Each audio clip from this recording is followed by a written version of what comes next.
எல்லா சொந்தங்களுமே எப்படி இருக்கீங்க? நல்லா இருக்கீங்களா? எல்லா சொந்தங்களுமே நல்லா இருக்குன்னு நம்பிக்கையோட இன்னைக்கு வீடியோக்குள்ள போகலாம். சொந்தங்களே, இன்னைக்கு நம்ம சேனல்ல பார்க்க போற வீடியோ பதிவு என்னன்னா, எப்பவும் போல நம்ம பாமன் முத்தான மீன் வெட்டுறது தாங்க இன்னைக்கு வீடியோ பதிவுல நம்ம பார்க்க போறோம். நம்ம பாமன் முத்தான இன்னைக்கு என்ன மீன் வெட்ட போறாங்கன்னா கட்டா மீனை தாங்க வெட்ட போறாங்க.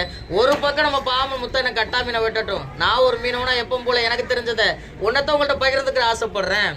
கட்டா மீன்கள் மீனா சாப்பிட்றத விட கருவாட்டுக்கு தாங்க ரொம்ப டேஸ்ட்டாக இருக்கும். கட்டா மீன்களை மீனா சாப்பிட ஆசைப்பட்டோம்னா ஒன்று புட்டு பண்ணி சாப்பிடணும், இல்லைன்னா சுட்டு சாப்பிடணும். இது ரெண்டுக்கும் தான் ஓரளவுக்கு நல்லா டேஸ்ட்டாக இருக்கும்.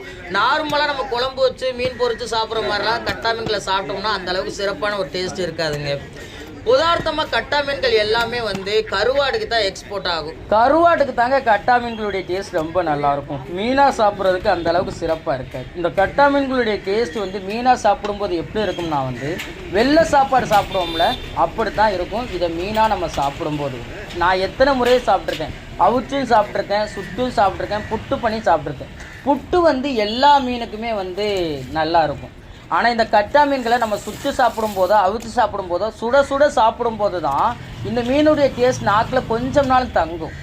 ஆனால் மீன் ஆறிட்டுனா சுத்தமாக இந்த மீனை சாப்பிட முடியாதுங்க.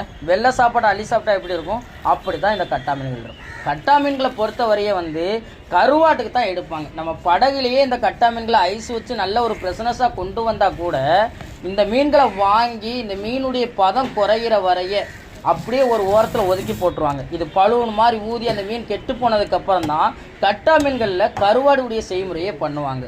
இப்போ மீனவர்கள் வலையில் கட்டா மீன்கள் அதை ஃப்ரெஷ்னஸாக கொண்டு வந்தால் அந்த மீனுக்கு விலை தான் குறையுமோ ஒழிய விலை கூட போகாது. அதே நம்ம படகுல இருந்து இந்த கட்டா மீன்களை ஐஸ் வைக்காம மீனுடைய பதம் குறைஞ்சு கெட்டு போய் பழுவன் மாதிரி ஊதுற கண்டிஷனில் வியாபாரிட்ட கொடுக்கும்போது கட்டா மீனுக்கு விலைகளும் அதிகமாகும். அதை வாங்கி வியாபாரிகள் உடனே கருவாடுடைய செய்முறையும் பண்ணிடுவாங்க. அந்த மீன் கெட்டு போகிற வரையும் அவங்க காத்திருக்கணும் அவசியம் கிடையாது. இதே நம்ம ஃப்ரெஷ்ஷாக அந்த மீன்களை கொண்டு வரும்போது அந்த மீன் கெட்டு போகிற வரைய உட்காந்து காத்திருப்பாங்க. அதனால தான் நம்ம ஃப்ரெஷ்னஸாக இந்த கட்டா மீன்களை கொண்டு வரும்போது விலைகள் குறையுங்க. இதான் கட்டா மீன். பெரும்பாலும் கடலுக்கு போகக்கூடிய மீனவர்களே கட்டா மீன்களை வீட்டு கறிக்கு எடுக்க மாட்டாங்க. அப்படி எடுத்துகிட்டு வந்தாலும் ஒன்று புட்டு பண்ணி சாப்பிடுவாங்க, இல்லைன்னா பழைய கஞ்சிக்கு சுட்டு சாப்பிடுவாங்க. என்ன சொன்னாங்களே, இந்த ஒரு வீடியோ பதிவில் கட்டா மீனை எப்படி வெட்டி பீஸ் போடுறாங்க. நான் ஒரு மீனவனா இந்த கட்டா மீனை பற்றி எனக்கு தெரிஞ்ச ஒரு சில அனுபவங்களையும் உங்கள்கிட்ட பகிர்ந்துக்கிட்டேன். நாங்கள் பகிர்ந்துக்கிட்ட தகவல்கள் உங்களுக்கு பிடிச்சிருந்தா வீடியோவை லைக் பண்ணுங்கள், மறக்காம நம்ம சேனலை சப்போர்ட் பண்ணி சப்ஸ்கிரைப் பண்ணுங்கள்.